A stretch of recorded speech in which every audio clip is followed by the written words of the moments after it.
This is section 255, and we're going to get into inequalities.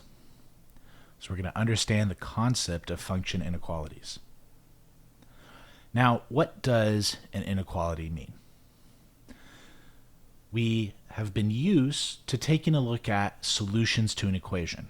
And the solution, and I know it's an equation because it's an equal sign, and a solution is just a set of values that make the equation true. So, if it was linear, it's one value that makes it true. If it was quadratic, it's possible that two values make it true. But it's just a set of values that make it true. Now, with inequalities, it's the same idea, but instead of it just being a set of values, two values or three values or five values, it could still be a set of values, or it could actually represent a region of values, which implies that there's an infinite number of values that make the statement true. Now, what makes inequalities important is its comparison abilities. So instead of finding it where it equals, what you're actually doing is you're actually comparing two values to each other or two statements with one another, and then we can create interpretations based upon those comparisons.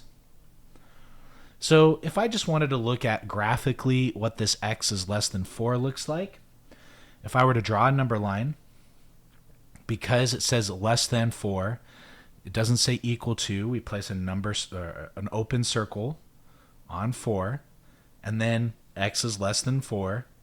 We can test values to see if it's true or false. So if I plugged in 3, is 3 less than 4? Well, that's a true statement, so therefore you shade what's true. Now, what happens if I test the other side? What if I test 5? So if I plug in 5, that ends up being a false statement. And so because it's a false statement, that's why it's not shaded. And so to determine where the solution exists, all you have to do is just test a value in that represents that region, and you just plug it in for your variable into the equation. And that works for every single inequality. Now let's look at a graphical interpretation of inequalities. And so we get 3 scenarios. The first scenario, which we've already looked at, is where your two functions equal each other. That's where the x values are going to intersect, and the x values represent the solution. Now the solution where your f function is less than your g function, what you're actually saying is you're looking at where the values here, your f of x values, are going to be below, because they're less than, so it's going to be a lower number. So they're going to be below the graph of y equals g of x. And then the solution to your function being greater than g of x, you're looking at for the values that are going to be above the graph y equals g of x. So let's look at a graph and kind of do a comparison here. So if I said solve where f of x equals g of x, that's where they intersect. And so they intersect here and here. And so because they intersect here and they intersect here, it's just the values -1 and 1. Now, why is it, I know what you're probably thinking right now. You're like, wait a minute. Well, it's a point. Why isn't my answer the point? Remember, the f of x, we're looking just for the x values in this case.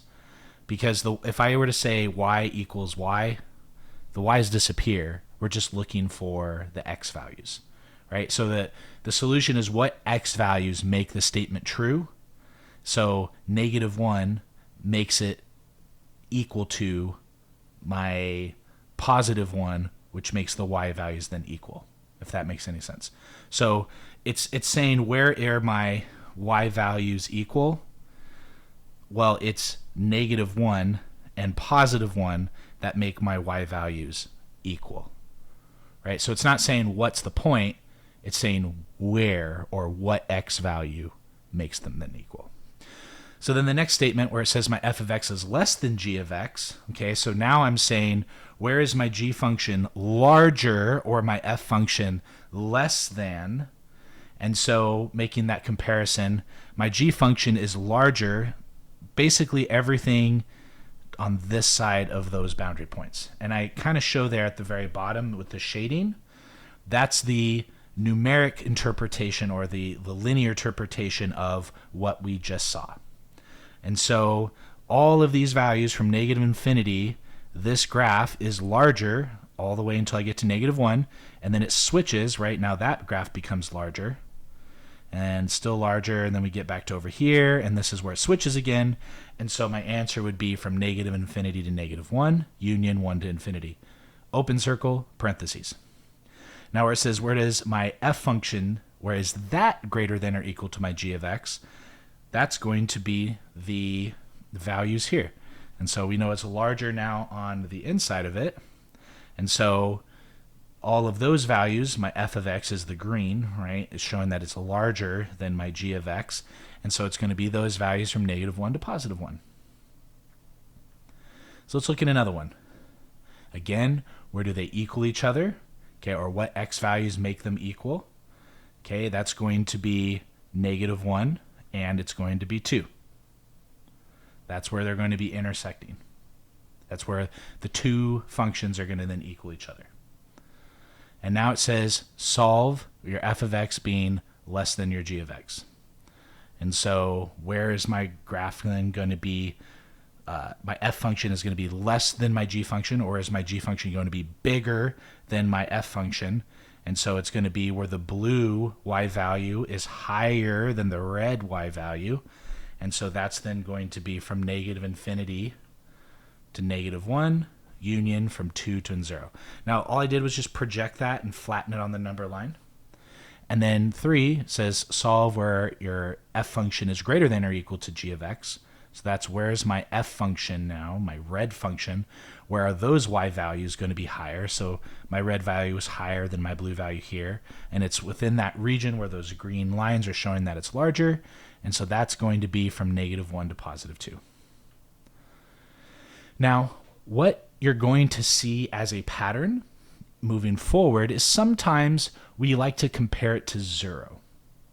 And so instead of it being some sort of like arbitrary value, what we actually do is we do some like vertical shifting of our functions for us to compare it to 0. And you're going to see in the next lesson how comparing it to 0 opens up opportunities for other forms of interpretation. So what did we learn today? We talked about inequalities and how to solve them. And then how do we visualize inequalities? It's going to be the region that makes the inequality true. And so in visualizing it, you're comparing the functions and you're seeing either which function is higher or lower than the other. And if you were to kind of flatten that onto the number line, it creates the region that makes the statement true. This does conclude our lesson. If you have any other questions, please leave them in the comments.